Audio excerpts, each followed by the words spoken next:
Hey y'all, Brent here, and I decided to do this video over Alexander the Great. So, Alexander was born July 21st, 356 BC. And on this day he was born, the Temple of Artemis was burned down in the city of Ephesus by an arson. And this made Alexander to believe that he was put on this earth to avenge the gods. His father was King Philip II of Macedon, and his mother was Olympias, and she was a princess of Epirus. And Olympias was some sort of cult priestess who slept with snakes, and as a child she would tell her son that his father was actually the god Zeus, who impregnated her as a serpent one night. This would link Alexander to the Trojan War hero of Achilles and the god of Hercules.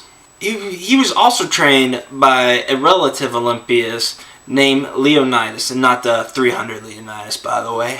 And Leonidas trained him to fight and ride and, like, you know, all this fun kid stuff. So Alexander would like to burn incense to the gods, and one time he wanted to burn a lot of incense, but Leonidas was like, hey, we don't got enough money for that, so just burn what we can for right now. And then later, when Alexander was the conqueror of the world, sent back incense to Leonidas and said, ha, see, I can do what I want now. As he was young, he saw his father Philip turn Macedon from a small country to big military power. And at age 12, Philip bought this horse which no one could tame it. And Alexander noticed that the horse was afraid of its own shadow. So Alexander took the reins of the horse, pointed the horse towards the sun so the shadow would be behind him, and just jumped on. Everybody cheered, and Philip ran up to him and kissed him and said, "O my son, look at thee, out a kingdom equal to and worthy of thyself, for Macedonia is too little for thee." And Alexander named this horse Bucephalus and would ride it in all the major battles that he's in until the horse's death. On the day of the horse's death, he did construct a city in the name of the horse. So Alexander's young, he needs a tutor. And at age 13, Philip hired Aristotle to be that person. And Aristotle would teach him math, physics, and, you know, all of that stuff. And Aristotle brought his nephew Callisthenes to be the court historian and would later go with Alexander on his campaigns. In Macedon, Persian exiles would show up at court and just treat with King Philip. And one day, some Persian dignitaries came, and Philip was nowhere to be seen. And Alexander, being 14 or 15, was like, hey, I'll treat with you. And he was asking them about their roads and boundaries and their strengths and weaknesses.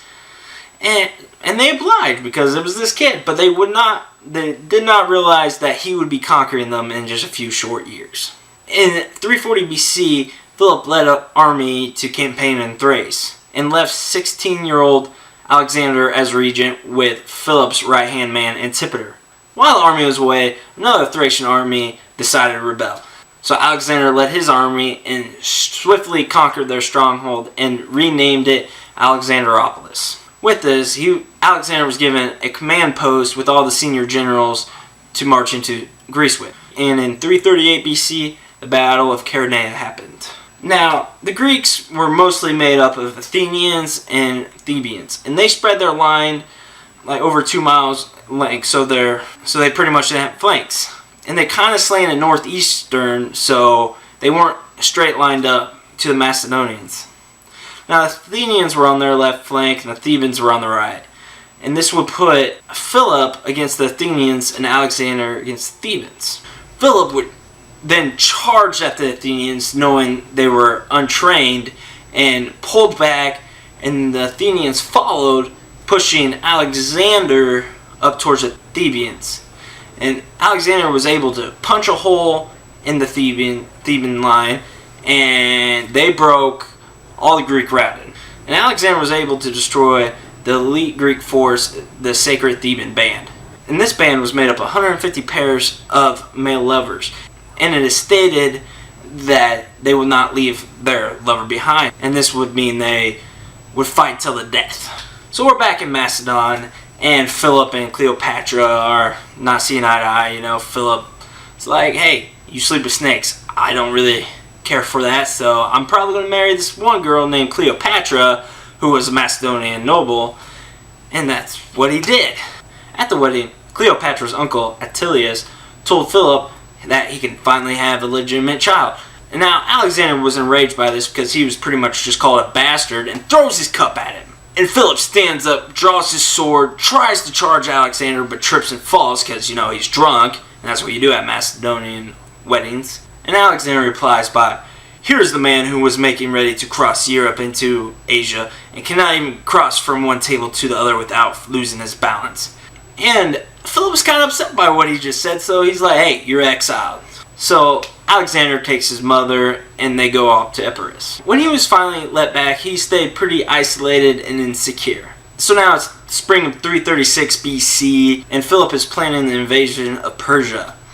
But he was assassinated by Pausanias, who was a young Macedonian noble. One of the reasons he did this was because he was treated unfairly by Attilius, and he wanted retribution for it by Philip, but Philip was like, "I have nothing to do with this. I don't want anything for this." And so he obviously kills him. But another idea, which I like, but I don't know if it's true, is that actually Alexander and Olympias is behind it to put Alexander as king.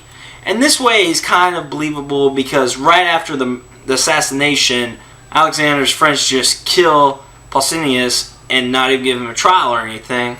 But who cares? King Alexander III is now in charge. Guys, I'm going to cut it there. There's way too much stuff about Alexander to fit in one video, so I am definitely going to do parts. I hope you guys like the part idea. If not, I would love to hear from you guys, and my next videos I'll try to build it all in one. But thanks for watching. Please subscribe and like, and if you guys have any suggestions for me to talk about, please let me know. And again, thanks for watching. Y'all have a good